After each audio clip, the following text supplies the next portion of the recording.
الناس اتقوا ربكم الذي خلقكم من نفس واحدة وخلق منها زوجها وبث منهما رجالا كثيرا ونساء واتقوا الله الذي تساءلون به والأرحام إن الله كان عليكم رقيبا بسم الله الرحمن الرحيم يا أيها الذين آمنوا اتقوا الله وقولوا قولا سديدا يصلح لكم أعمالكم ويغفر لكم ذنوبكم ومن يطع الله ورسوله فقد فاز فوزا عظيما بسم الله الرحمن الرحيم والذي قال لوالديه أف لكما أتعدانني أن نخرج وقد خلت القرون من قبلي وهما يستغيثان الله ويلك آمن إن وعد الله حق فيقول ما هذا إلا أساطير الأولين أولئك الذين حق عليهم القول في قد خلت من قبلهم من الجن والإنس إنهم كانوا خاسرين. സ്നേഹാദരണീയരായ സത്യവിശ്വാസിനികളെ, പ്രപഞ്ചനാഥനായ അല്ലാഹുവിൻ്റെ വിധി വിലക്കുകളെയും നിയമനിർദ്ദേശങ്ങളെയും ജീവിതത്തിൻ്റെ മുഴുവൻ മേഖലകളിലും പാലിക്കണമെന്നും കഴിവിൻ്റെ പരമാവധി ആ നാഥനെ സൂക്ഷിച്ച് ജീവിച്ച് മരണപ്പെടണമെന്നും ആദ്യം സ്വന്തത്തെയും തുടർന്ന് നിങ്ങളിൽ ഓരോരുത്തരും ഓർക്കുന്നു വസിയത്ത് ചെയ്യുന്നു. പ്രിയമുള്ളവരെ, അല്ലാഹു മനുഷ്യ കുലത്തിന് സമൂഹത്തിന് നൽകിയ വലിയൊരു വാഗ്ദാനമുണ്ട്. ആദിപിതാവായ ആദം അലൈഹിസ്സലാത്തു വസ്സലാമിനെ ഭൂമിയിലേക്ക് അയക്കുന്ന വേളയിൽ അതിങ്ങനെ പറഞ്ഞതായി ഖുർആൻ നമ്മളെ അറിയിച്ചിട്ടുണ്ട്. ഖുൽ നഹ്ബിതു മിൻഹാ ജമീഅ ഫഇമ്മാ യഅതിയന്നകും മിന്നീ ഹുദൻ ഫമൻ തബിഅ ഹുദായ ഫലാ ഖൗഫുൻ അലൈഹിം വലാ ഹും യഹ്സനൂൻ. നിങ്ങൾ ഇവിടെ വിട്ട് ഇറങ്ങിക്കൊള്ളുക. ഖുൽ നഹ്ബിതു മിൻഹാ ജമീഅ. സ്വർഗ്ഗലോകത്തു നിന്ന് അല്ലാഹു ആദമിനെയും അദ്ദേഹത്തിൻ്റെ ഇണയെയും ഇറക്കി വിടുകയാണ്. അല്ലാഹുവിനോട് കാണിച്ച ഒരു അനുസരണക്കേടിൻ്റെ പേരിൽ. ആ സമയത്ത് പടച്ചവൻ കൊടുക്കുന്ന ഒരു വാഗ്ദാനം, ഒരു സന്തോഷ വർത്തമാനമാണ്. നിങ്ങൾ അവിടെ പോയി അലയേണ്ടി വരികയില്ല, വഴി കാണാതെ ഉഴറേണ്ടി വരികയില്ല. എൻ്റെ ഹുദ നിങ്ങൾക്ക് വന്നുകൊണ്ടിരിക്കുന്നു. ആ ഹുദ പിൻപറ്റുന്നവർക്ക്, ഹുദ എന്ന് പറഞ്ഞാൽ ഗൈഡൻസ് ആണ്, മാർഗദർശനങ്ങൾ. അതാര് പിൻപറ്റുന്നുവോ അവർക്ക് ഖൗഫും ഹുസ്നും ഉണ്ടായിരിക്കുന്നതല്ല. യാതൊരുവിധ ഭയാശങ്കകളുമില്ലാതെ, ദുഃഖമില്ലാതെ ദുനിയാവിലും ജീവിക്കാം, ആഖിറത്തിലും ജീവിക്കാം തിരിച്ചു വരുമ്പോൾ. അങ്ങനെ അല്ലാഹു അനേകം മാർഗദർശന ഗ്രന്ഥങ്ങൾ ഭൂമിയിലേക്ക് അവതരിപ്പിച്ചു. അതിൽ അവസാനത്തെ പ്രതിയാണ് ഇപ്പോൾ നമ്മുടെ കയ്യിലുള്ളത്. അബദ്ധങ്ങൾ കയറി കൂടിയതിനൊക്കെ പടച്ചവൻ പിൻവലിച്ചു.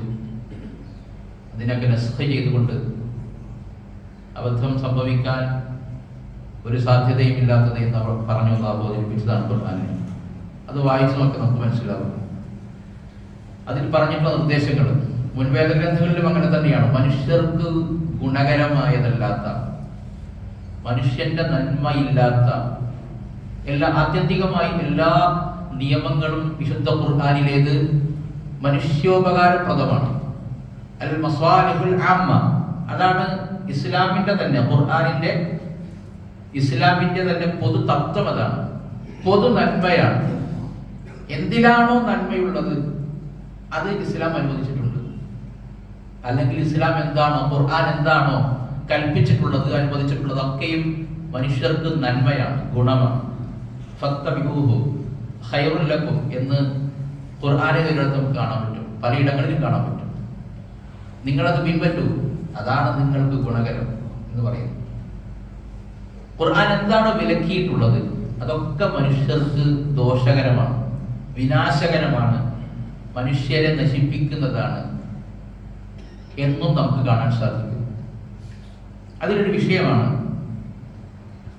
ഇന്ന് നിങ്ങളുടെ ശ്രദ്ധയിൽപ്പെടുത്താൻ ആഗ്രഹിക്കുന്നത്. പോയ നാളുകൾ, കഴിഞ്ഞ ഏതാനും ഒരാഴ്ച അല്ലെങ്കിൽ അതിന് മുമ്പ് മുതലുള്ള കുറച്ച് ദിവസങ്ങൾ നമ്മെ സംബന്ധിച്ചിടത്തോളം വലിയ സന്തോഷമുള്ളതാണ്. മനുഷ്യരെന്ന നിലക്ക് നമുക്ക് വലിയ സന്തോഷമുണ്ട്, മുസ്ലിങ്ങൾ എന്ന നിലക്ക് വലിയ സന്തോഷമുണ്ട്. ഏറെക്കാലമായി, മാസങ്ങളായി, ഒരു വർഷത്തിലേറെയായി നമ്മൾ പ്രാർത്ഥിച്ചുകൊണ്ടിരുന്ന, അള്ളാഹുവിനോട് തേടിക്കൊണ്ടിരുന്ന ഒരു സംഗതിക്ക് പടച്ചവന്റെ അനുകൂലമായ ഒരു വിധി ഉണ്ടായി.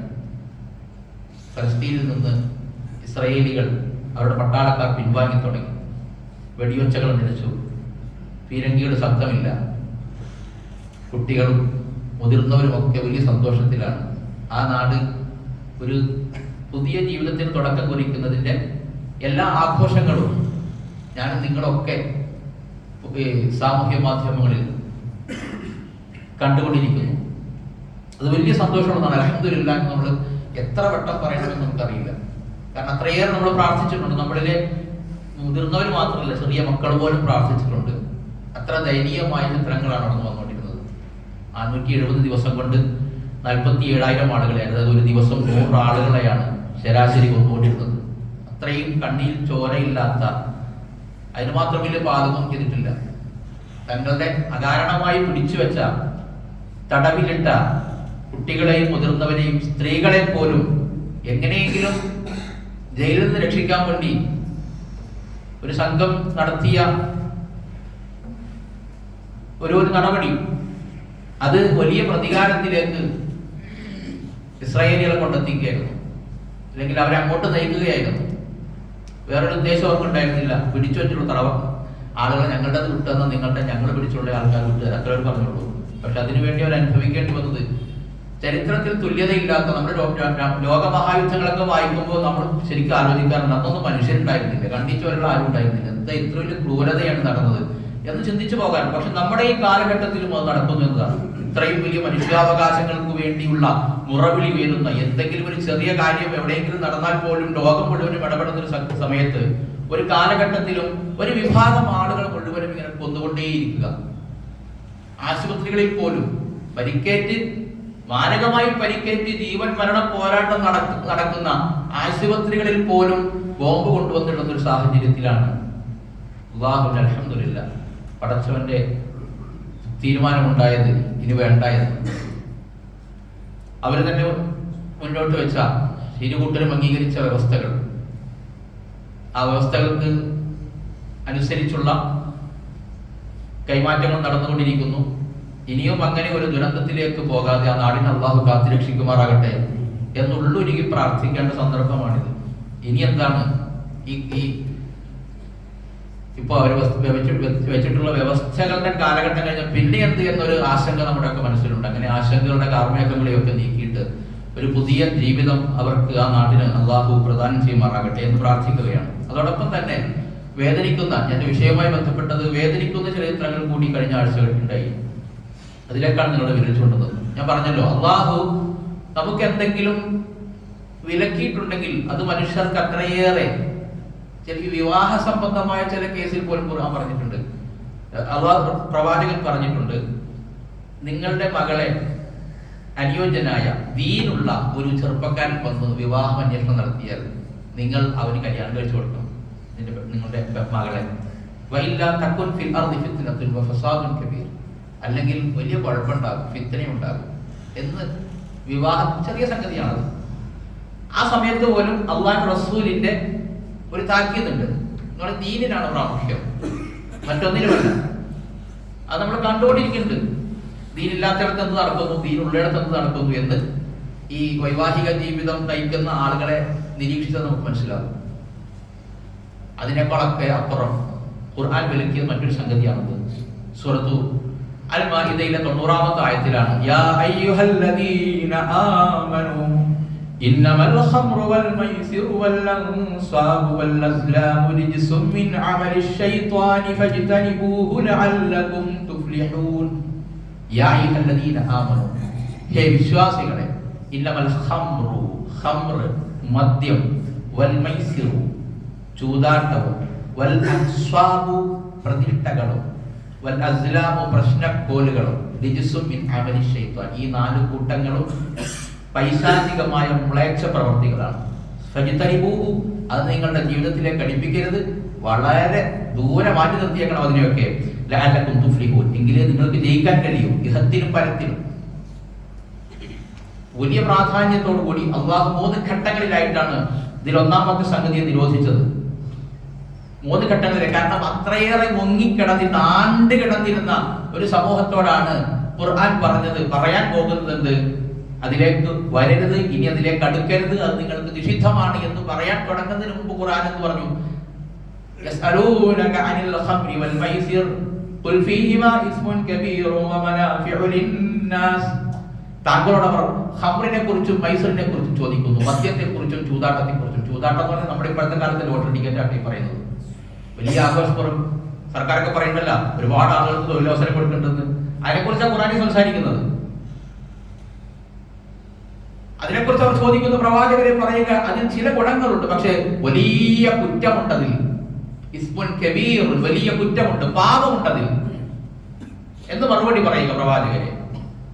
അപ്പോ കൂടുതൽ കുറ്റമുള്ളതിനെ ഖുർആൻ നിരോധിക്കുമെന്ന കാര്യം തീർച്ചയാണ്, അതിലേക്ക് വരികയാണ് എന്ന് അത് വായിക്കുന്ന, അത് കേൾക്കുന്ന ആളുകൾക്ക് മനസ്സിലാകത്തക്ക വിധമുള്ള ഒരു സൂചന ഖുർആൻ കൊടുത്തു. അടുത്ത ഘട്ടമായി ഖുർആൻ നിരോധിച്ചത്, യാ അയ്യുഹല്ലദീന ആമനൂ ലാ തഖറബുസ് സ്വലാത വഅൻതും സുകാറ, നിങ്ങൾ ഉന്മത്തരായി മദ്യപിച്ചുകൊണ്ട് മത്തടിച്ചവരായി നിങ്ങൾ നമസ്കാരത്തെ സമീപിക്കരുത് എന്ന 2ാം ഘട്ടമാണ് പിന്നെ ഖുർആൻ നടത്തിയത്. 5 വക്ത് നിസ്കാരം ഉണ്ട്. അപ്പൊ സുബഹിക്ക് വരുമ്പോ മത്തുണ്ടാവാൻ പാടില്ല, ളുഹറിന് വരുമ്പോ മത്തുണ്ടാവാൻ പാടില്ല. അത് നിയന്ത്രിക്കുകയാണ് ഖുർആൻ. ഒരു വലിയ സമൂഹത്തെ ഞാൻ നേരത്തെ പറഞ്ഞതുപോലെ അതിലാണ്ട് കിടക്കുന്ന, അത് കച്ചവടം ചെയ്യുന്ന, അത് ഉണ്ടാക്കുന്ന, അത് സപ്ലൈ ചെയ്യുന്ന, അതിന്റെ കട നടത്തുന്ന, അതുമായി ബന്ധപ്പെട്ട് തന്നെ ജീവിക്കുന്ന അതിൽ ചില ആളുകൾ പറഞ്ഞത്, അക്കാലഘട്ടത്തിൽ ജീവിച്ച ഒരു കവിയുടെ വരിയുണ്ട്, ഇദാ മുത്തു ഫദ്ഫന്നി ഇലാ ജബ്ബി കർമതി. ഞാൻ മരിച്ചാൽ ഞാൻ പോയാൽ നിങ്ങൾ എന്ത് ചെയ്യാൻ പറയാൻ, മുന്തിരി വള്ളിയുടെ ചോട്ടി കുഴിച്ചിട്ടേക്കണം. കാരണം ആ മുന്തിരി വള്ളികൾ അതിൽ നിന്ന് ഊറി വരുന്ന ലഹരി എന്റെ എല്ലുകളെ ആശ്വസിപ്പിച്ചുകൊള്ളും എന്നാണ്. അത്ര മരിച്ചാൽ പോലും മദ്യം ഉപേക്ഷിക്കാൻ തയ്യാറില്ലാത്ത ഒരു കൂട്ടരോടാണ് ഈ പറയാൻ പോകുന്നത് ഇത് നിഷിദ്ധമാണ് എന്ന്. അതുകൊണ്ട് ആദ്യത്തെ 2 ഘട്ടം ഇങ്ങനെ പറഞ്ഞിട്ടാണ് ഞാൻ നേരത്തെ ഓതിയ സൂറത്തുൽ മാഇദയിലെ വളരെ കൃത്യമായി ഖുർആൻ അതിനെ ഹറാമാണ് എന്ന് പറയുന്ന ആയത്ത് അവതരിപ്പിച്ചത്. യാ അയ്യുഹല്ലദീന ആമനൂ ഇന്നമൽ ഖംറു വൽ മൈസിറു വൽ അൻസാബു വൽ അസ്ലാമു റിജ്സും മിൻ അമലി ശൈത്വാനി ഫജ്തനിബൂഹു, നിങ്ങൾ അത് ഒഴിവാക്കണം എന്നാണ്. അതിന് ഖുർആൻ പറഞ്ഞ ന്യായം എന്താണെന്നറിയാമോ? ഇന്നമാ യുരീദു ശൈത്വാനു അൻ യുഖിഅ ബൈനകുമുൽ അദാവത വൽ ബഗ്ദാഅ ഫിൽ ഖംറി വൽ മൈസിർ വയസുദ്ദകും അൻ ദിക്രില്ലാഹി വഅനിസ് സ്വലാത്തി ഫഹൽ അൻതും മുൻതഹൂൻ. പിശാച് ഈ 2 കാര്യങ്ങളിലൂടെ നിങ്ങൾക്കിടയിൽ അദാവത്തും ബഗ്ദാഉം വിതറാൻ ആലോചിക്കുന്നുണ്ട്, തീരുമാനിച്ചിട്ടുണ്ട്.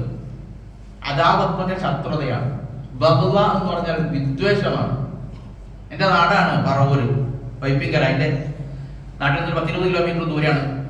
കഴിഞ്ഞ ആഴ്ചയിൽ, അല്ലെങ്കിൽ അതിന് മുമ്പത്തെ ആഴ്ചയിൽ, ഏതാനും ദിവസങ്ങൾക്ക് മുൻപ് കുപ്രസിദ്ധമായ പറവൂർ എന്നാണ്, ചേന്ദമംഗലം എന്ന സ്ഥലം. അവിടെയാണ് മയക്കുമരുന്നിന് അടിമയായ, മദ്യത്തിന്റെ മറ്റൊരു രൂപമാണ്, അല്ലെങ്കിൽ അതിനേക്കാൾ മാരകമായ ഒരു വെർഷനാണ് മയക്കുമരുന്ന് എന്ന് പറയുന്നത്. മയക്കുമരുന്നിന് അടിമയായ ഒരു ചെറുപ്പക്കാരൻ ഋതു, അവന്റെ പേരതാണ്. പലപ്പോഴായി ഒരു കുടുംബത്തിൽ ചെന്ന് ബഹളമുണ്ടാക്കി, വഴക്കുണ്ടാക്കിയതിന്റെ പേരിൽ ആ വീട്ടുകാർ പരാതി കൊടുത്തു. അതിന്റെ വിരോധം തീർത്തത് എങ്ങനെയാണ്? പരാതി കൊടുത്ത വീട്ടിലെ 3 അംഗങ്ങളെ ഇരുമ്പിന്റെ പൈപ്പ് കൊണ്ട് തലക്കടിച്ചു കൊന്നിട്ടാണ്. നോക്ക്, നിങ്ങൾ ഖുർആൻ ഒരു വാക്ക് പറഞ്ഞാൽ അതിന്റെ കൃത്യത എത്രയാണെന്ന്. ഇന്നമാ യുരീദു ശൈത്വാനു അൻ യുഖിഅ ബൈനകുമുൽ അദാവത വൽ ബഗ്ദാഅ. പിശാച് ആലോചിക്കുന്നത് നിങ്ങൾക്കിടയിൽ, നിങ്ങളുടെ പരലോകം നശിപ്പിക്കാൻ മാത്രമല്ല ഖുർആൻ പിശാചിന്റെ തീരുമാനം, നിങ്ങളുടെ ദുനിയാവ് തന്നെ നിങ്ങൾക്കിടയിൽ അദാവത്തും ബഗ്ദാഉം വിതയ്ക്കാനാണ് അവന്റെ ആലോചന. ഫജ്തനിബൂഹു, അതുകൊണ്ട് നിങ്ങൾക്ക് സ്നേഹത്തിൽ കഴിയണമെന്ന് ആഗ്രഹമുണ്ടെങ്കിൽ നിങ്ങൾ എന്ത് ചെയ്യണം? ഈ രണ്ട് കാര്യങ്ങളെ ഒഴിവാക്കിയിരിക്കണം നീ ജീവിതത്തിൽ നിന്ന്. ഫഹൽ അൻതും മുൻതഹൂൻ. ഖുർആൻ ഒരു ചോദ്യത്തിന് സഹാബികൾ പറഞ്ഞ മറുപടി എപ്പോഴാണ്? അന്ന് തന്നെ. ഫഹൽ അൻതും മുൻതഹൂൻ, ഇനിയെങ്കിലും ഇതിൽ നിന്ന് വിരമിക്കുകയല്ലേ എന്ന ചോദ്യമാണ് അവസാനമായതിൽ. ഫഹൽ അൻതും മുൻതഹൂൻ, നിങ്ങൾ ഇതിൽ നിന്ന് വിരമിക്കുകയല്ലേ എന്ന ചോദ്യത്തിന് അത് വിറ്റുകൊണ്ടിരുന്ന, അത് സപ്ലൈ ഒഴിച്ചുകൊണ്ട് കൊടുത്തുകൊണ്ടിരുന്ന സഹാബിമാരാണ് ഈ പറയുന്നത്. നമ്മള് കേൾക്കുമ്പോൾ റളിയല്ലാഹു അൻഹു എന്ന് പറയുന്ന അവരെ പോലെ ആകണമെന്ന് ആഗ്രഹിക്കുന്ന ഒരു കൂട്ടം ആളുകൾ, പഴയ ആളുകൾ, അതുപോലെ പഴയ ജീവിതത്തിൽ അവര് ഈ തെറ്റ് ചെയ്തിരുന്നു, അത് കുടിച്ചിരുന്നു, അത് ഉണ്ടാക്കിയിരുന്നു, അത് വിറ്റിരുന്നു. അവരോട് ഈ ചോദ്യം ചോദിച്ചപ്പോ അവര് ആ കള്ള് നിറച്ച, മദ്യം നിറച്ച വീപ്പകളെ മുഴുവനും തച്ചുടച്ചുകൊണ്ട് പറഞ്ഞൊരു വാക്കുണ്ട്, ഞങ്ങൾ അവസാനിപ്പിച്ചു റബ്ബേ, നിന്റെ കൽപ്പന വന്ന് കിട്ടിയ മാത്രയിൽ, നാളേക്കെന്നല്ല, ഇത് ഞങ്ങൾ വിറ്റോട്ടെ എന്ന് ചോദിച്ചില്ല, ഇത് ഞങ്ങൾ കുടിച്ചോട്ടെ എന്ന് ചോദിച്ചു. ചുണ്ടോടടുപ്പിച്ച കപ്പ് പോലും വലിച്ചെറിഞ്ഞു എന്നാണ്. അത്രയേറെ ഖുർആനിനെ ഹൃദയത്തിൽ സ്വീകരിച്ചവരാണ് അവർ. അത് ഒഴിവാക്കിയവർ പാടെ ജീവിതത്തിൽ നിന്ന്. പിന്നീട് അവർക്ക് സ്നേഹം ഉണ്ടായി.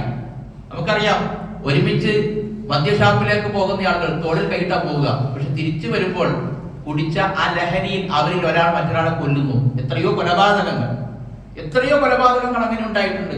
അപ്പൊ ഖുർആൻ പറഞ്ഞ വാക്ക് എത്ര കൃത്യമാണ്. അതിനേക്കാൾ ഫിറ്റായ ഒരു വാക്ക് ആരാ പറയുക? കാരണം റബ്ബാണ് ഇതൊക്കെ പടച്ച മനുഷ്യന്റെ മനസ്സറിയുന്ന, ഇത് കുടിച്ചാൽ അവൻ എന്തെല്ലാം മാറ്റങ്ങൾ ഉണ്ടെന്ന് അള്ളാഹുവിനെ പോലെ അറിയുന്ന ആരുമില്ലല്ലോ. ആ റബ്ബാണ് പറഞ്ഞത് നിങ്ങൾക്ക് അദാവത്തും ബഗ്ദാവും ഉണ്ടാവുന്നു. അത് മാത്രമല്ല, അനേകം ദുരന്തങ്ങളാണ്. ചില ഗവൺമെന്റുകൾ നമ്മുടെ നാട്ടിലടക്കം പറയുന്നത് ഇത് വലിയ ലാഭമുള്ള കച്ചവടമാണെന്നാണ്. പക്ഷെ എത്രയാണോ ഇതിൽ നിന്ന് വരുമാനം കിട്ടുന്നത്, അതിനേക്കാൾ കൂടുതൽ ഇതുകൊണ്ടുണ്ടാകുന്ന കെടുതികളെ, ദുരന്തങ്ങളെ, പ്രശ്നങ്ങളെ പരിഹരിക്കാൻ ചെലവാക്കുന്നുണ്ട് മറ്റൊരു ഭാഗത്തുകൂടി. പക്ഷെ അതറിയില്ല. വരുമാനം മാത്രമേ അറിയുന്നുള്ളൂ, ചെലവ് പോകുന്നത് അറിയുന്നില്ല സർക്കാർ.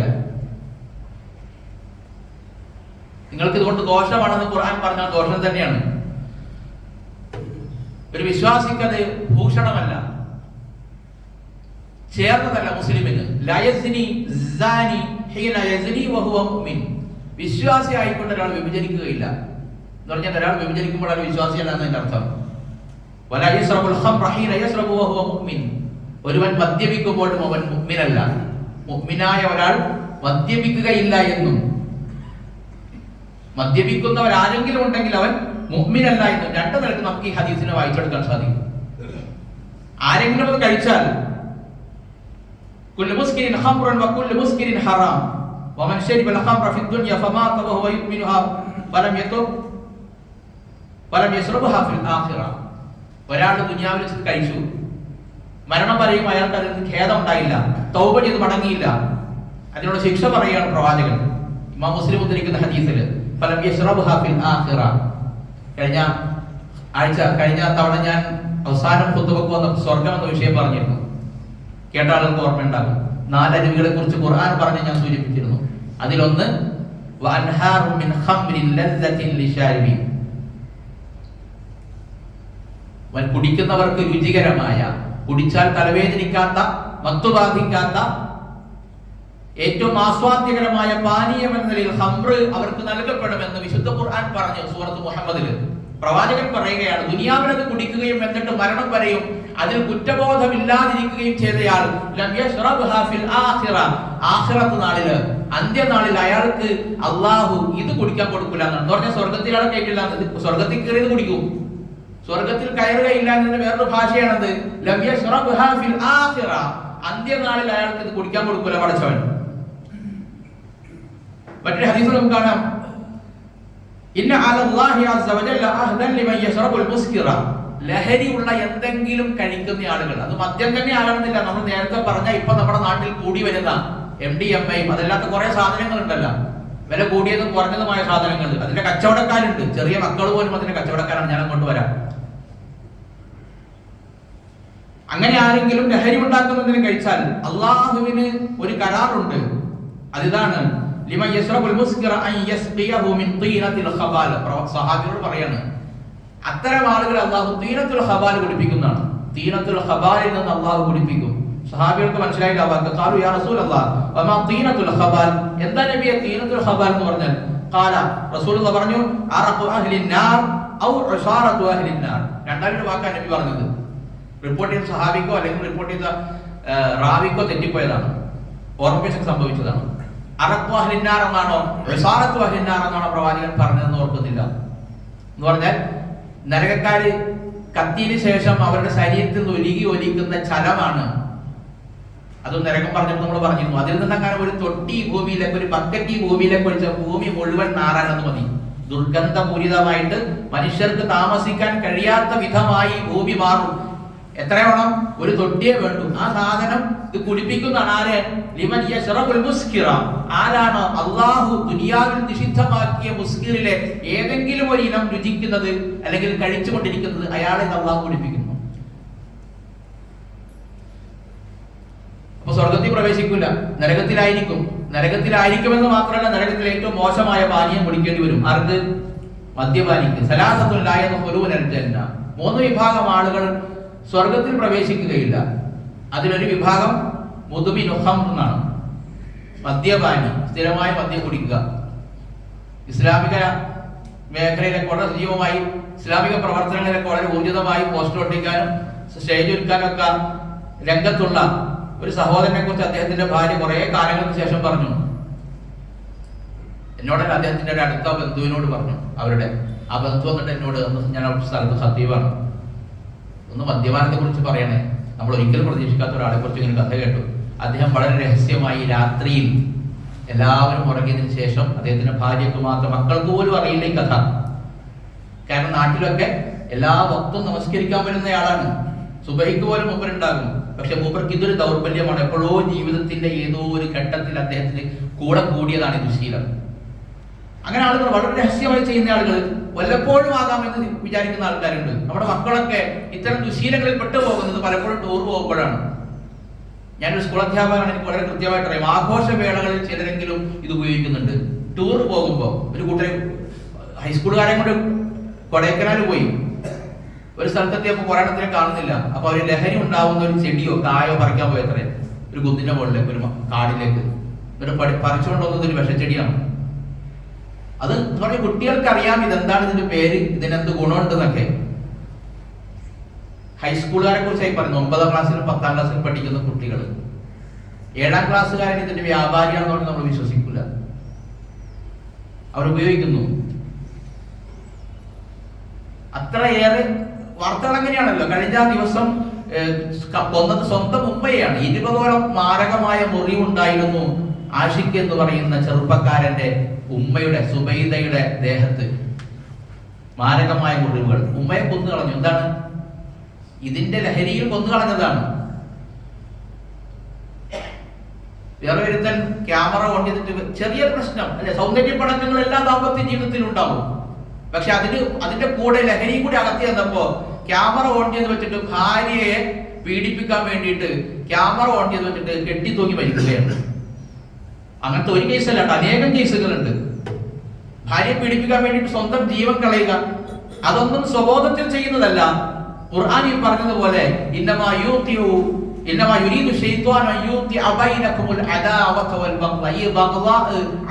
ഇതൊക്കെ മനസ്സിലേക്ക് നിറയും. ഇതെങ്ങനെയെങ്കിലും പ്രകടിപ്പിക്കണല്ലോ ഈ രോഷം. അതൊരു നോർമൽ മനുഷ്യന് മനസ്സിലുണ്ടാവുന്നതല്ല. ഒട്ടേറെ മാരക ഈ ദുരന്തങ്ങൾ അല്ലെങ്കിൽ കുറ്റകൃത്യങ്ങളുടെയൊക്കെ വാർത്തയിൽ നമുക്ക് വായിക്കാൻ പറ്റുന്ന ഒരു വാചകമാണ് എന്ത്? ആ പ്രതി മദ്യത്തിന് അടിമയായിരുന്നു, അല്ലെങ്കിൽ അയാൾ മദ്യപിച്ചിട്ടുണ്ടായിരുന്നു എന്നൊരു സെന്റൻസ് വായിക്കാൻ പറ്റും. അയാൾ മദ്യപിച്ചിട്ടുണ്ടായിരുന്നു ആ നേരത്തെ ആരും പ്രതി കുറ്റം ചെയ്തയാള്. അപ്പോൾ ഒരു സംഗതി ചെയ്താൽ ഒന്നുകിൽ അവനവനെ കൊല്ലും, അല്ലെങ്കിൽ ആരാനെ കൊല്ലും, അതല്ലെങ്കിൽ റോഡിൽ താൻ അറിയാതെ തന്നെ അപകടങ്ങൾ വിതയ്ക്കും. അല്ലെ? ഈ റോഡ് അപകടങ്ങളുടെയൊക്കെ പ്രധാനപ്പെട്ട കാരണം ഇതാണ്, ലഹരിയാണെന്നാണ് പറയുന്നത്. എന്നത് ചെറിയ ചെറിയ കുട്ടികളിലേക്ക്, നമ്മുടെ ലോകത്തെ പല രാജ്യങ്ങളും ഇത്ര വയസ്സ് കഴിഞ്ഞാലേ കുട്ടികൾ ഉപയോഗിക്കാൻ പാടുള്ളൂ എന്ന് പറയുമ്പോൾ പോലും ചെറിയ മക്കളുടെ കയ്യിലേക്കും ഇത് എത്തുകയാണ്. സ്കൂളിനടുത്തുള്ള, വളരെ അടുത്തുള്ള കടകളിൽ പോലും ഇത് സുലഭമാണെന്ന്. ഈ സാധനം, ലഹരി ഉണ്ടാക്കുന്ന വസ്തുക്കൾ, നമ്മുടെ മക്കളുടെ പോക്ക് അതെങ്ങോട്ടാണെന്ന് ആലോചിക്കേണ്ടതാണ്.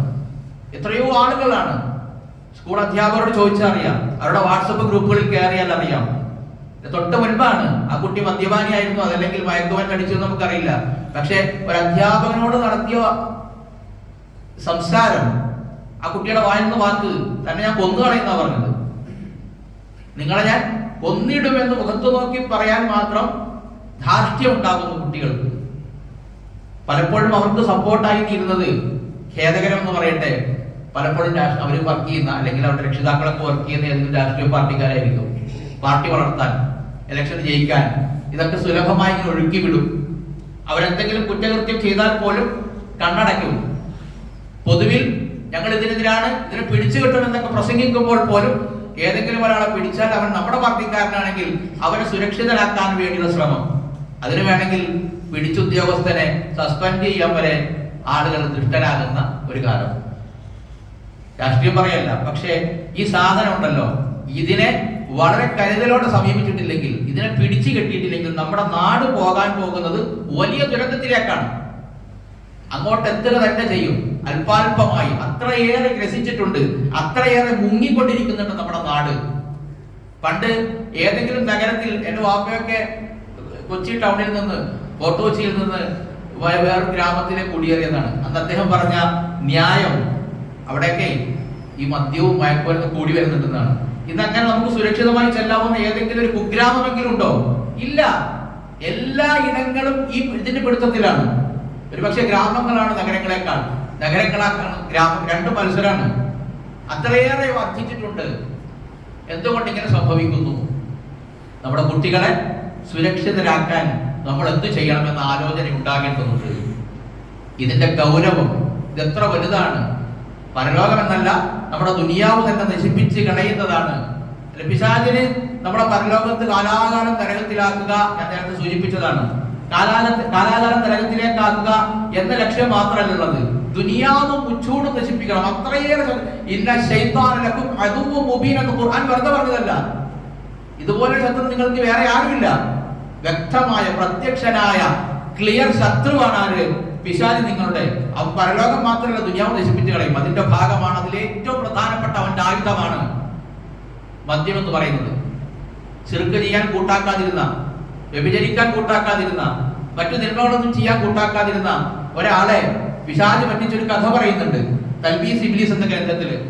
അന്ന് ഇതെങ്കിലും ഒന്ന് കഴിക്കുക എനിക്ക് വേണ്ടി എന്ന് പറഞ്ഞിട്ട് ഒരു ഗ്ലാസ് മദ്യം കൊടുക്കുകയാണ്. അതിൽ ആ ലഹരിയിൽ വീണ് അയാൾ പിന്നെ നേരത്തെ ആൾ ചെയ്യാൻ വിസമ്മതിച്ച മുഴുവൻ തെറ്റുകളും ചെയ്യുന്ന കാഴ്ചയാണ്, അനുഭവമാണ് ഗ്രന്ഥകാരൻ അതിൽ പങ്കുവയ്ക്കുന്നത്. അപ്പൊ ഇത് ഉമ്മുൽ ഖബായിസ് എന്ന് പ്രവാചകൻ സല്ലല്ലാഹു അലൈഹി വസല്ലം വെറുതെ പറഞ്ഞതല്ല, തിന്മകളുടെ മുഴുവൻ മാതാവാണ്.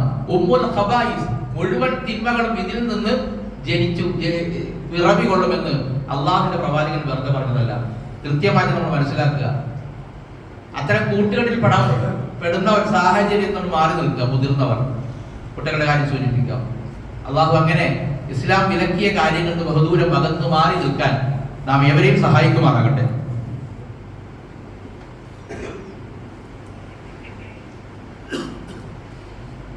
അൽഹംദുലില്ലാഹി റബ്ബിൽ ആലമീൻ. അല്ലാഹുമ്മ സ്വല്ലി വസല്ലിം അലാ നബിയിന മുഹമ്മദിൻ വആലിഹി വസഹ്ബിഹി അജ്മഈൻ. അമ്മാ ബഅദ്. ഫയാ അയ്യുഹൽ ഇഖ്വാ ഉസീകും സാനിയം ബിതഖ്വല്ലാഹ്. അള്ളാഹുവിനെ സൂക്ഷിക്കണമെന്ന് ഒരിക്കൽ കൂടി അവരെയും ഉണർത്തുന്നു, വസിയത്ത് ചെയ്യുന്നു. സഹോദരങ്ങൾ, മദ്യത്തിന്റെ, മയക്കുമരുന്നിന്റെ കെടുതികളെ കുറിച്ച് അത് നമ്മുടെ സമൂഹത്തിൽ എത്ര ആഴത്തിൽ അതിന്റെ വേരുകൾ പടർന്നിട്ടുണ്ട് എന്നതാണ് സൂചിപ്പിച്ചത്. ഏറെ ശ്രദ്ധയോടെ കരുതലോടെ നമ്മുടെ മക്കളെ നമ്മൾ വളർത്തിയിട്ടില്ലെങ്കിൽ ആ മക്കൾ നമുക്ക് നഷ്ടപ്പെട്ടു പോകും. ഒരുപക്ഷെ അവരായിരിക്കും നമ്മുടെ ഘാതകർ. അവരുടെ കൈകളാലാകും ഈ സമൂഹത്തിലെ മാതാപിതാക്കൾ കൊല്ലപ്പെടാൻ പോകുന്നത്. അല്ലെ, എൻ്റെ ഉമ്മ എന്നെ പ്രസവിച്ചതിനുള്ള ശിക്ഷയാണ് ഞാൻ അവർക്ക് കൊടുത്തതെന്നാണ് ഉമ്മയെ കൊന്നിട്ടൊരു മകൻ പ്രതികരിച്ചത്. നിങ്ങളൊന്ന് ആലോചിച്ച് നോക്ക്. ചരിത്രത്തിൽ അങ്ങനത്തെ ഒരു മനുഷ്യനുണ്ട്. അബുൽ ആല മഅരി എന്ന് പറയുന്ന ഒരു കവിയുണ്ട്. എൻ്റെ വാപ്പ എന്നോട് ചെയ്ത പാപമാണ് ഞാൻ, പക്ഷെ ഞാൻ ഇനി ഒരാളോടും എൻ്റെ ഈ പാപം ചെയ്യില്ല എന്ന് പറയുന്ന ഒരു കവിത എത്രയോ വർഷങ്ങൾക്ക് മുൻപ് രചിക്കപ്പെട്ടതാണ്. അതിപ്പോഴും യൂണിവേഴ്സിറ്റിയിൽ പഠിപ്പിക്കപ്പെടുന്നുണ്ട്. അതുപോലെ പറയുന്നൊരു തലമുറ ഇപ്പോഴുണ്ട് എന്നത് നമ്മളെ ദുഃഖിപ്പിക്കേണ്ടതാണ്, ലജ്ജിപ്പിക്കേണ്ടതാണ്. അതുകൊണ്ട് എങ്ങനെയാണ് നമ്മൾ നമ്മുടെ മക്കളെ വളർത്തേണ്ടത് എന്നതിന് ഒരു ധാരണ നമുക്കുണ്ടാകണം. അല്ലെ, വിവാഹം കഴിക്കാൻ ഒരുങ്ങുന്ന വേളയിൽ തന്നെ അത് ആലോചിക്കണം. ഞാൻ നേരത്തെ പറഞ്ഞല്ലോ, നിങ്ങളെ മകളെ വിവാഹം കഴിക്കാൻ തയ്യാറായി വരുന്നത് ചെറുപ്പക്കാരൻ ദീനുള്ളവനാണെങ്കിൽ അവർ കെട്ടിച്ചു കൊടുക്കണമെന്ന്. നിങ്ങൾ കല്യാണം കഴിക്കുകയാണെങ്കിൽ ചെറുപ്പക്കാരെ അപ്പോഴും നിങ്ങളെ ദീനുള്ളവളെ കല്യാണം കഴിക്കണം എന്നാണ്. പ്രവാചകനോട് ഒരു മകൻ പറഞ്ഞിട്ടുണ്ട്, നബി എന്റെ വാപ്പ എനിക്ക് എല്ലാ അവകാശങ്ങളും തന്നു എന്നാണ് മൂപ്പര് പറയുന്നത്. എന്നാൽ അദ്ദേഹം കല്യാണം കഴിച്ചത് ദീനില്ലാത്തൊരു സ്ത്രീയാണെന്ന്. ദീനില്ലാത്തൊരു സ്ത്രീയാണ് അദ്ദേഹം കല്യാണം കഴിച്ചത്. പക്ഷേ ഈ മകന്റെ ഉമ്മ നേരത്തെ മരണപ്പെട്ടു പോയിട്ടോ അല്ലെങ്കിൽ ഡിവോഴ്സ് ആയിട്ടോ പുതിയ ഉമ്മയെ കല്യാണം കഴിച്ച ചരിത്രമാകാം അത്. എനിക്ക് എന്റെ വാപ്പ തന്നത് ഒരു ദീനില്ലാത്ത ഉമ്മയാണ് എന്ന് പരിഭവിക്കുന്നുണ്ട് ഒരു മകൻ ഉമർ റളിയല്ലാഹുവിനോട്, പ്രവാചകനോടല്ല ഉമർ റളിയല്ലാഹുവിനോട്. പിന്നെ ഉമർ റളിയല്ലാഹു ശകാരിക്കുന്നത് ആ വാപ്പയാണ്, തിരുത്താൻ ശ്രമിക്കുന്ന അദ്ദേഹത്തെയാണ്. നമ്മൾ വിവാഹം കഴിക്കുമ്പോൾ തന്നെ നമ്മൾ ആലോചിക്കണം, ആരെയാണ് ഞാൻ വിവാഹം ചെയ്യേണ്ടത് എന്ന്. രക്ഷിതാക്കൾ ആലോചിക്കണം, പെൺമക്കളുടെ രക്ഷിതാക്കള് ആർക്ക് കല്യാണം കഴിച്ചു കൊടുക്കണം ഞാൻ കുട്ടിനെ. ഒരു നല്ല തലമുറ ഉണ്ടാകാൻ, എന്റെ മകൾക്ക് നല്ലവരായ മക്കൾ ഉണ്ടാകാൻ ഞാൻ ആർക്ക് വിവാഹം ചെയ്ത് കൊടുക്കണം. അപ്പം തന്നെ നമ്മുടെ ആലോചന ഉണ്ടാകണം അല്ലെ. വിവാഹം നമ്മുടെ ശാരീരിക ബന്ധത്തിൽ ഏർപ്പെടുന്ന സമയത്ത് പ്രാർത്ഥിക്കണമെന്ന് ഹദീസുകളിൽ ഉണ്ടല്ലോ. അല്ലാഹുമ്മ ജന്നിബ്നി ശൈത്വാൻ വജന്നിബി ശൈത്വാന മാ റസഖ്തന എന്ന പ്രാർത്ഥന പഠിപ്പിച്ചിട്ടുണ്ട്. ഞങ്ങൾക്കുണ്ടാകുന്ന സന്താനങ്ങളിൽ നിന്ന് പിശാചിനെ ശൈത്താനിനെ അകറ്റണമേ റബ്ബേ എന്ന പ്രാർത്ഥനയോട് കൂടിയാണ് നിങ്ങൾ നിങ്ങളുടെ ദാമ്പത്യം ആരംഭിക്കേണ്ടത് എന്ന് പഠിപ്പിക്കപ്പെട്ടവരാണ് നമ്മൾ. അപ്പൊ നമ്മുടെ മക്കളെ കുറിച്ചുള്ള ആദി ജാഗ്രത അത് വിവാഹത്തിന്റെ ആദ്യ നാൾ മുതൽ വേണം, അല്ലെങ്കിൽ അതിന് മുമ്പേ വേണം.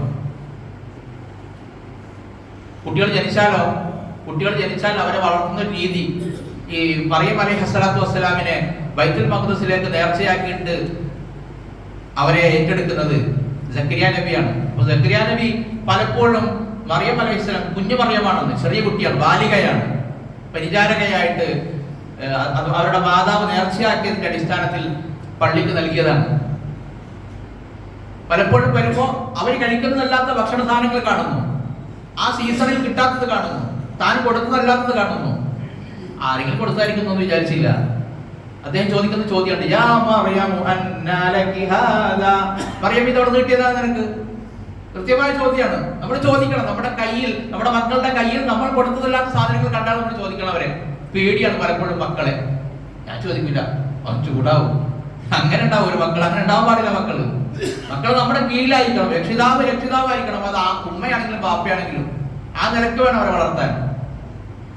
അമിതമായി ശിക്ഷിക്കുന്നതും ശരിയല്ല. അലി റളിയല്ലാഹുവിന്റേതായിട്ട് അല്ല ഉമർ റളിയല്ലാഹുവിന്റേതായിട്ടൊക്കെ പറയപ്പെടുന്ന ഒരു സെന്റൻസ് ആണത്. മക്കളെ എങ്ങനെ വളർത്തണം? ആദ്യത്തെ 7 വർഷം അവരെ ലാളിക്കണം, കൊഞ്ചിക്കണം എന്നാണ്. അപ്പൊ തല്ലാൻ പാടില്ല. 6 മാസമുള്ള 1 വയസ്സ് കഴിയുമ്പോൾ നമ്മൾ വടിയെടുക്കാന്ന് പറഞ്ഞു. അത് ശരിയല്ല, അമിതമായ ശിക്ഷ. പിന്നത്തെ 7 കൊല്ലം, അതായത് 8 വയസ്സ് മുതൽ 14 വയസ്സ് വരെയുള്ള കാലം അവനെ അദബ് പഠിപ്പിക്കണം. അപ്പൊ ചിലപ്പോൾ വടിയെടുത്ത് അടിക്കേണ്ടി വരും, നിസ്കരിച്ചില്ല ചോദിക്കേണ്ടി വരും, നിസ്കരിച്ചിട്ടില്ലെങ്കിൽ അവനെ ശിക്ഷിക്കേണ്ടി വരും. ചിലപ്പോൾ വടി കൊണ്ടാകും, അതല്ലെങ്കിൽ അവന് ഭക്ഷണം നൽകാതെയാകും, മൊത്തം ഏതെങ്കിലും നിരക്കാവും.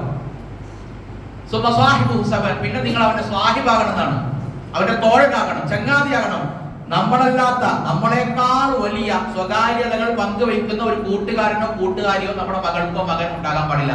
അത്ര അറ്റാച്ച്മെന്റ് ഉണ്ടാകണം. അങ്ങനെ ഉണ്ടായാൽ ഏതൊരു സ്നേഹബന്ധത്തെ കുറിച്ചും അവർ നമ്മളോട് സംസാരിക്കും. നമ്മുടെ മകനും നമ്മുടെ മകളും, നമ്മുടെ മകൻ വേറൊരുത്തിനെ വിളിച്ച് വരൂല വീട്ടിലേക്ക്, നമ്മുടെ മകൾ വേറൊരുത്തിനെ കൂടെ പോകില്ല. കാരണം എന്താ? അവർക്ക് ഏറ്റവും വലിയ സുഹൃത്ത് നമ്മളാണ്.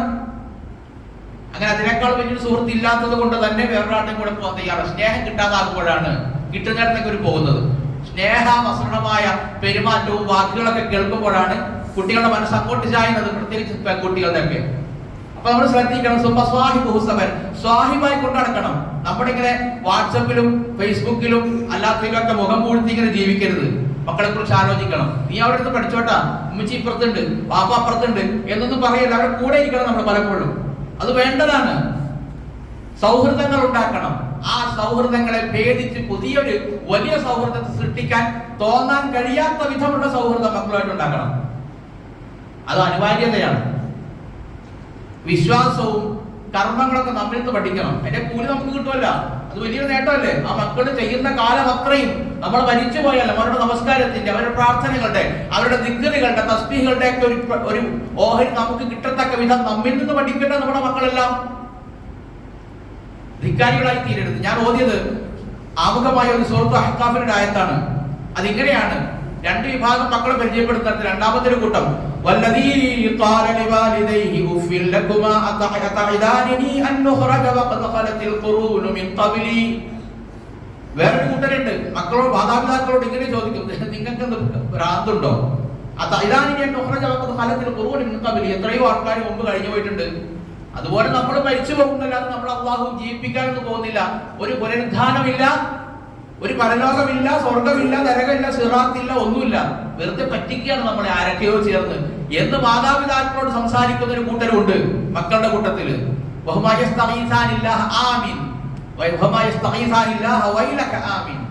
അപ്പോഴാണ് അവർ കൈമലർത്തുന്നത്, മേപ്പോട്ട് നോക്കും, പടച്ചോനെ എന്റെ മക്കള്, എന്റെ മകൻ, എന്റെ മകൾ എന്റെ മതത്തിലല്ലേ, അവർ എന്റെ എതിർച്ചേരിയിലാണല്ലോ. കാരണം അവർ ദീൻ പഠിച്ചത് യൂട്യൂബ് നോക്കിയിട്ടാണ്, അവിടെ സംസാരിക്കുന്നത് വേറെ ചില ആളുകളാണ്. അതിനിട കൊടുക്കരുത്. മക്കളുടെ സംശയങ്ങൾ നമ്മൾ ദൂരീകരിച്ചുകൊണ്ടിരിക്കണം. കേട്ടോട്ടെ, അവർക്ക് മറുപടി കൊടുത്തുകൊണ്ടിരിക്കണം. നമ്മൾ സംശയങ്ങൾ ദൂരീകരിച്ചു കൊടുത്തുകൊണ്ടിരിക്കണം. ദുശീലങ്ങളിലേക്ക് പോകാൻ അവരനുവദിക്കരുത്. നമ്മൾ അറിയാത്തല്ലേ അവൻ വരാൻ 12 മണിയൊക്കെ ആവും എന്ന അഭിമാനത്തോടു കൂടിയാണ് ചില മാതാപിതാക്കൾ പറയുന്നത്. അവന്റെ ധൈര്യത്തെ പുകഴ്ത്തുകയാണ്. അല്ലെ, അവൻ 8-ായിട്ട് പക്ഷെ വരാൻ 12 മണി 1 മണിയൊക്കെ ആവുന്നു. അതുവരെ അവൻ എവിടെയാണെന്ന് ആലോചിക്കണ്ടേ? അതാലോചിക്കൂല. എന്നിട്ട് എല്ലാം കഴിഞ്ഞിട്ട് പടച്ചോനെ ഇനി ഞാൻ എന്ത് ചെയ്യും എന്ന ചോദ്യം ചോദിക്കുന്ന മാതാപിതാക്കളെ കുറിച്ചായി പറയുന്നത്. നീ നശിച്ചു പോകും, നീ ഈമാൻ കൊള്ളണം മോനെ എന്ന് എപ്പോഴാ പറയണത്? 10-25 വയസ്സാകുമ്പോ. ഒന്ന് പോയി പണിയൊക്കെ വന്നു അറിയില്ലേ? ഇവിടേക്ക് ഉമ്മ ദുർബലമായിട്ടുണ്ടാകും, ബാപ്പു ദുർബലനായിട്ടുണ്ടാകും, ഇവൻ കരുത്തനായ യുവാവായിട്ടുണ്ടാകും. അവനെ പറഞ്ഞു തോൽപ്പിക്കാനോ തല്ലി തോൽപ്പിക്കാനോ കഴിയാത്ത വിധം ഇവർ അവശരായ സമയത്താണ് ഇവന്റെ വിശ്വാസം അറിയുന്നത്, ഇവന്റെ ജീവിത രീതി അറിയുന്നത്.